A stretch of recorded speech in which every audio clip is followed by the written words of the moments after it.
Guten Tag, meine Damen und Herren. It's me, Jerk. What a beautiful language. And we're back to our regularly scheduled format of cranking out Krakens.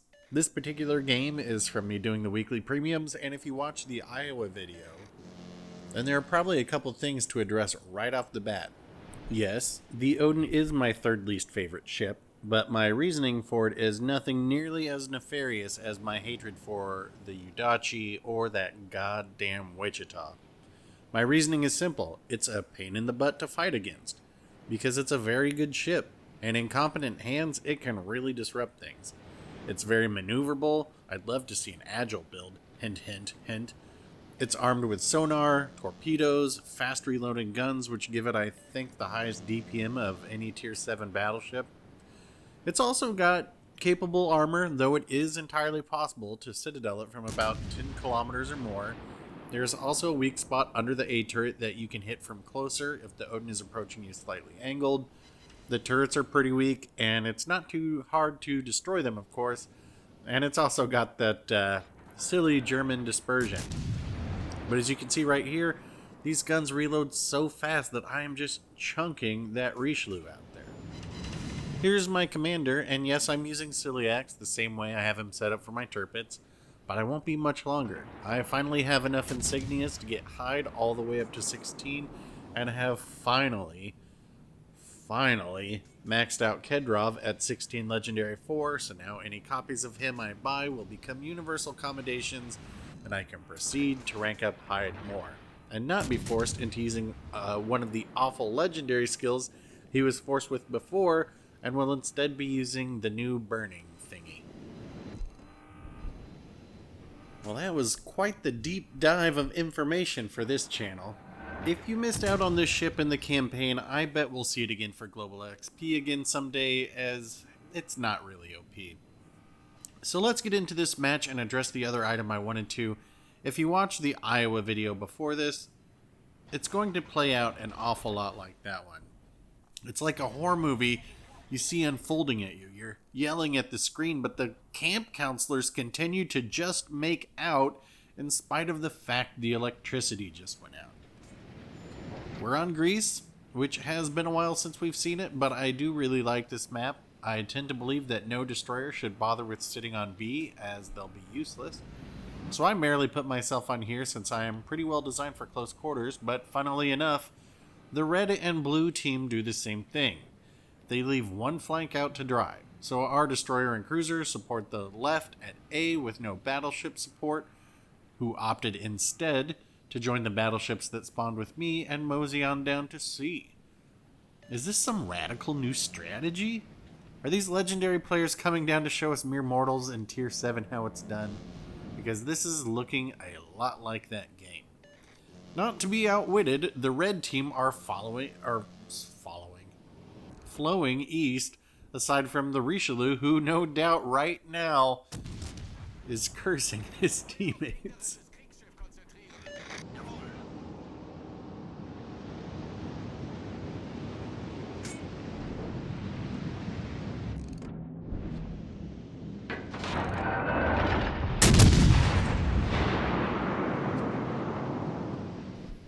I'm sure you see my beef here. We have 6 ships on sea, all of whom are being held back by a half-dead Richelieu. And I remember sitting here wondering if the stalemate could last all game, in which case the red team would cap A, move down to B, overwhelm me, all while our fleet and the Richelieu looked at each other across no man's land. And I'm guilty here too. I'm tunneling in on this ship because I want it gone, so our team will move. I try bringing up the map and pinging them to do something. I mean, the call is coming from inside the house. There's always a certain point when acceptance washes over you and you realize you can't save everyone. So I'm going to get in my Camaro and I'm going for help. Only in this situation, the help I'm getting is me.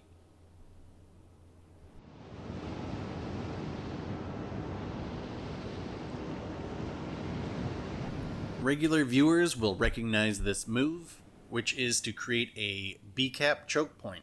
I'm looking to get to those islands on the east side of B, get my broadside covered by terrain, and then position myself to be able to wreck anyone who should try to come in. And I will, to the tune of 200,000 damage. So you have that to look forward to.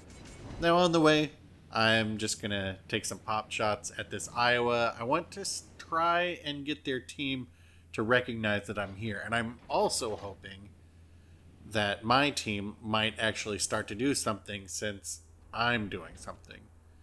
I don't know if you noticed, but I looked over on that far side. We have just a York going up against their Benson. I don't know how he doesn't sink it because they were right next to each other, but they didn't, but that's okay. So, yeah, I'm just pushing up here, and I'm going to get up against this island, just like you saw me do in the Iowa video, and position myself for anybody who tries to come in. Also, just like that Iowa video, soon some of my teammates realize, hey, let's support that guy. And God bless him for finally realizing it, but pretty much I just need to get up here and stall for time. Stall while my team actually gets up here.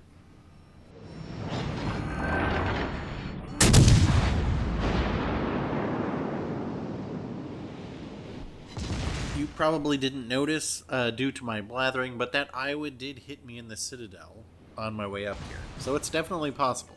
And because of that, I couldn't really change my angle to immediately slide behind the island. But because this Iowa is choosing to run from me, I'm able to reverse, get a turn in, and then slide into my cubbyhole. Much obliged. So I'm getting in here, making a comfy home for myself, and I just get to wait for the rest of the blue fleet to catch up and just kind of do something. Now, no doubt on the red team, they've had a little Dutchman's courage and are going to try and dig me out. And I think that if you've ever been the aggressive player in a battleship, you know what to expect. A destroyer is going to come straight across your bow and try to kill you with torpedoes. And that's exactly what's going to happen here.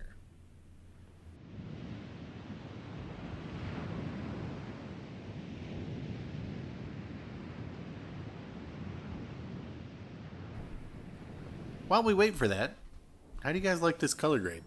I tried to make it look a bit more stormy. I've been using this dehaze filter on these videos lately, and I like how it makes the colors a bit more punchy.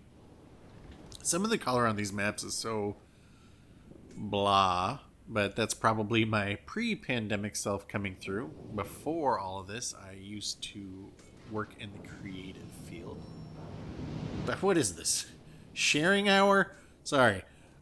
Charlemagne. Yeah, this should be an easy one-shot, but the German trolley dispersion, I don't know where that went. But hey, there's our friend. Which means the party's poppin', so let's activate our secondary booster and get into the action.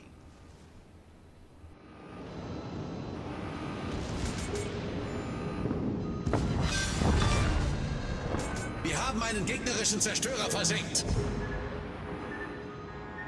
Secondaries finish him off for our first. Next, please. Oh, what do you know? A York coming in broadside to try and dig me out. Let's see how that works. Wir haben ein Leck unterhalb der Wasserlinie. Wir laufen schnell voll.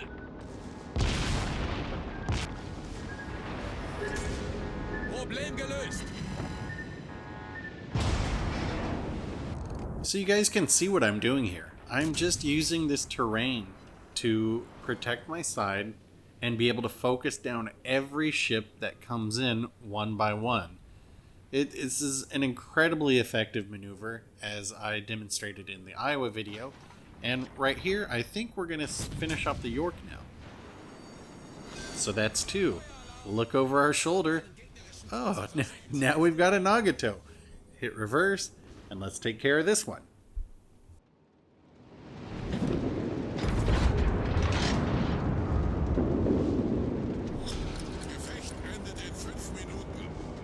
And this is really where the Odin shines. It's so maneuverable. It's got torpedoes. It's got really fast reloading guns. You're just able to hold an area so well.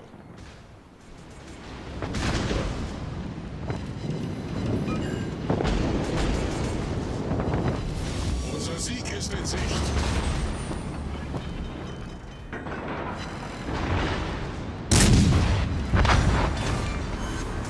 Gegnerisches Schlachtschiff gesunken. This has escalated quite quickly, but this is the fun that everybody wants to have, right? This is the fun of Brawling. It's just constant nonstop action, and I am a little concerned that when aircraft carriers come to this game, it will entirely remove this kind of gameplay. Makes me a little nervous. Anyway, let's deal with this Gneise now.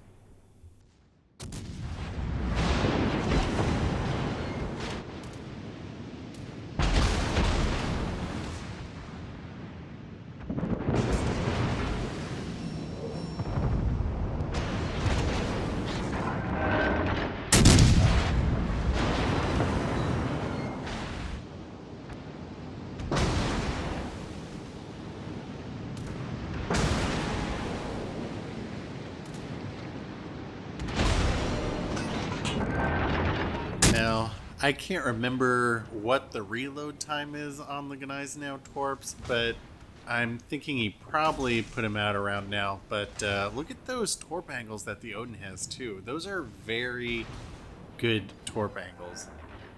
Anyway, this is gonna take care of this one too.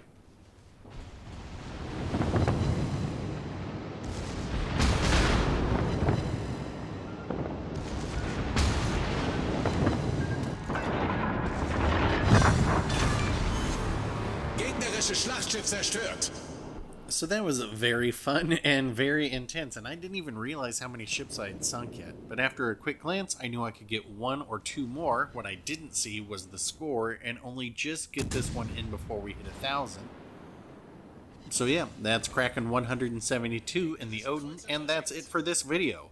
We walk away with 3,000 XP, just barely making it into a very good game. If you guys enjoyed that brawl as much as me, then hit like. If you prefer to flee in your Iowa, press dislike. Leave a comment or question if you have one, and fire your torpedoes and sink that subscription button if you'd like to see more videos like this. Thank you all for watching. I'll get back out there for another one, and we'll talk soon.